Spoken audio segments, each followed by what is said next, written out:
Sekarang kita akan bahas berbagai port dan konektor yang ada di PC desktop. Port-port ini penting untuk menghubungkan perangkat tambahan seperti monitor, keyboard, mouse, speaker, dan lainnya. Port di bagian depan PC desktop. Port yang ada di depan casing biasanya lebih mudah dijangkau untuk koneksi cepat seperti USB dan audio. Berikut penjelasannya. USB port, Universal Serial Bus. Port USB adalah salah satu yang paling sering digunakan untuk menghubungkan perangkat seperti flash drive, keyboard, mouse, dan headset. Tipe USB yang sering ditemukan di bagian depan, USB 2.0, kecepatan transfer hingga 480 Mbps, biasanya digunakan untuk keyboard dan mouse. USB 3.0 atau 3.1 Gen 1, kecepatan hingga 5 Gbps, ideal untuk hard drive eksternal dan flash drive cepat. USB 3.1 Gen 2 dan USB 3.2. Kecepatan hingga 10 Gbps digunakan untuk perangkat yang membutuhkan transfer data cepat. USB-C, format terbaru yang mendukung kecepatan tinggi hingga 40 Gbps. Thunderbolt 3 atau Thunderbolt 4, serta bisa digunakan untuk daya dan display. Audio jack, 3,5 mm headphone dan microphone jack. Biasanya bagian depan PC memiliki dua port audio, satu untuk headphone speaker dan satu untuk mikrofon. Headphone jack, menghubungkan headset atau speaker eksternal. Microphone jack, untuk mikrofon eksternal, ideal bagi content creator atau gamer. Beberapa casing modern menyertakan satu jack combo untuk headphone dan mikrofon dalam satu port, seperti yang ada di laptop. Card reader, optional pada beberapa casing. Beberapa casing memiliki slot card reader untuk membaca kartu memori seperti SD card, ideal untuk fotografer dan videografer. Port di bagian belakang PC desktop. Bagian belakang PC memiliki lebih banyak port untuk konektivitas yang lebih permanen. USB port, lebih banyak pilihan di belakang. How many USB ports could a PC gamer possibly need? Sama seperti bagian depan, bagian belakang biasanya memiliki USB 2.0, USB 3.0, USB 3.1 dan 3.2, dan USB-C.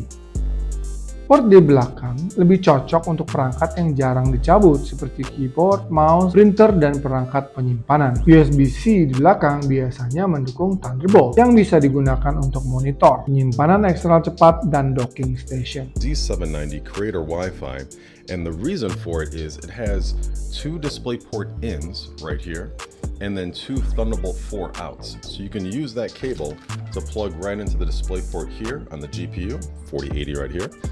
Goes right into one of these, say DisplayPort 1, and then you can use these Thunderbolt 4 ports, 40 gigabit per second speeds, to go to monitors and other peripherals as well. Bagian belakang motherboard biasanya memiliki lebih banyak port audio, terutama untuk sistem speaker 5.1 atau 7.1 surround sound. Green, audio output utama, speaker dan headphone utama. Pink, microphone input.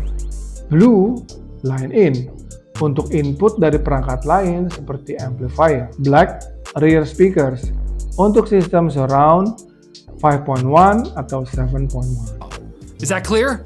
No microphones. Some PCs will have 3 additional ports, one for a center speaker or subwoofer, one for side speakers, and one for rear speakers if you have a more traditional surround sound setup that doesn't use a digital connection. Optical audio SPDIF, untuk audio digital ke sound system high-end.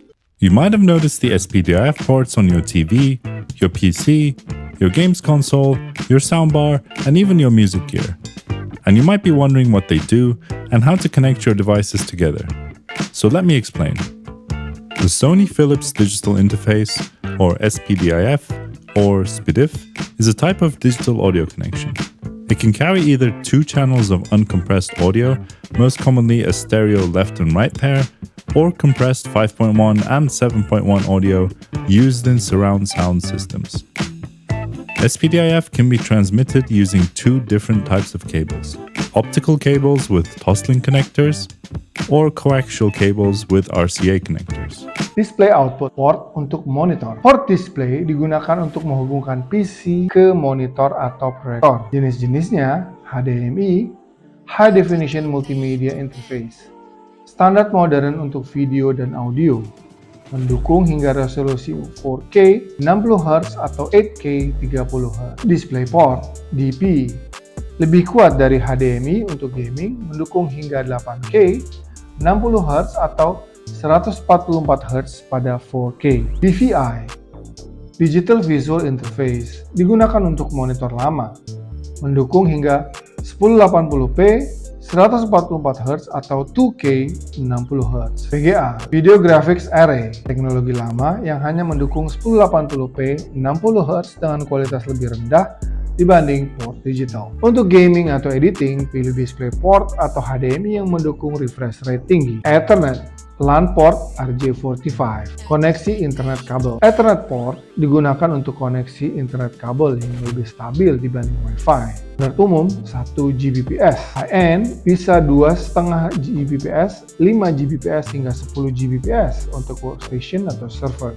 Jika kamu ingin koneksi internet yang lebih stabil untuk gaming atau streaming, gunakan kabel LAN daripada Wi-Fi. PS2 port lawas untuk keyboard dan mouse. Port ini masih ditemukan di beberapa motherboard untuk kompatibilitas dengan keyboard dan mouse lama. Warna hijau untuk keyboard, warna ungu untuk mouse. Meskipun sudah jarang digunakan, beberapa motherboard gaming masih menyertakan port ini untuk mengurangi input lag. Thunderbolt hanya di motherboard high-end. Thunderbolt 3 dan 4 menggunakan port USB-C, tetapi dengan bandwidth jauh lebih tinggi hingga 40 Gbps. Ideal untuk monitor 8K atau penyimpanan eksternal super cepat. Wi-Fi Antenna Connector, optional pada motherboard dengan Wi-Fi built-in. Jika motherboard memiliki Wi-Fi bawaan, biasanya ada konektor antena di belakang untuk meningkatkan jangkauan signal. Itulah semua port dan konektor yang ada di PC desktop. Sekarang, kamu tahu fungsi setiap port dan bagaimana memilih yang sesuai dengan kebutuhan.